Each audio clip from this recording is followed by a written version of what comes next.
Good evening, Ron. Thank Hi. you very much for all three for seminars. Wonderful, thank you.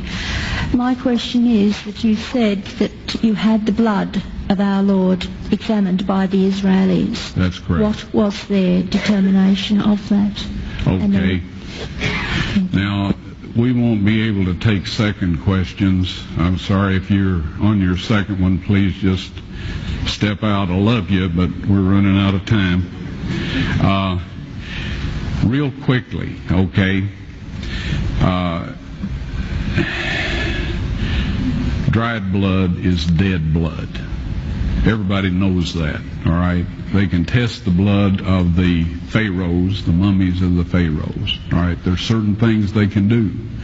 They cannot get a chromosome count by any method I'm familiar with, all right? Things keep changing. I don't profess to know everything. However, there's no way I know that you can get a chromosome count out of dead blood. You can get a DNA and some other things, but not a chromosome count, all right? That's done by living white blood cells.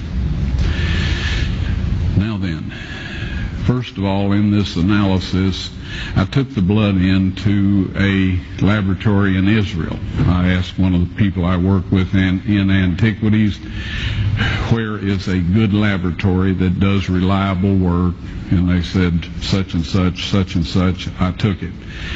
I just said, please examine this blood and tell me what you can tell me about it. All right? They said, well, look, we're going to reconstitute it. We're going to put it in normal saline and keep it at body temperature for 72 hours with gentle swirling. All right? That's their business. That's great. I said, now I want to be there when you check it out. They said, fine. So I was back. They checked it out. I said, now, they said it's human blood. We can tell that. They did whatever tests they need to do. And then I said, take some of the white blood cells and put them in a growth medium and keep them at body temperature for 48 hours. And they said, well, that'll do no good because it's dead blood. I said, would you please do that for me? And they said, okay, we'll do it. So anyway, I said, I want to be there when you take it out and examine it.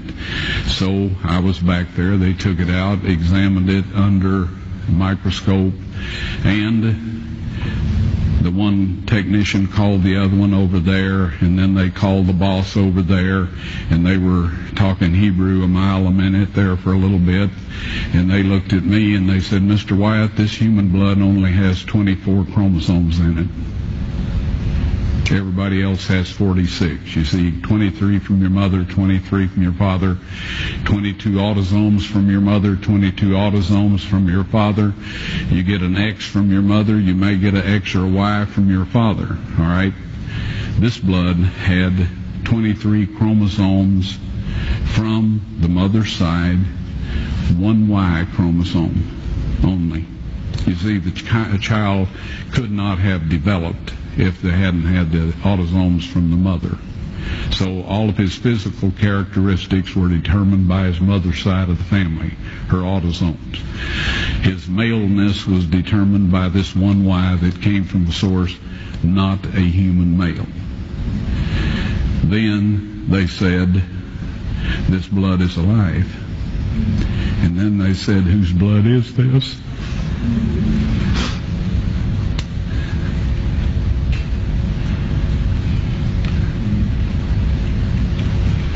I said, it's the blood of your Messiah.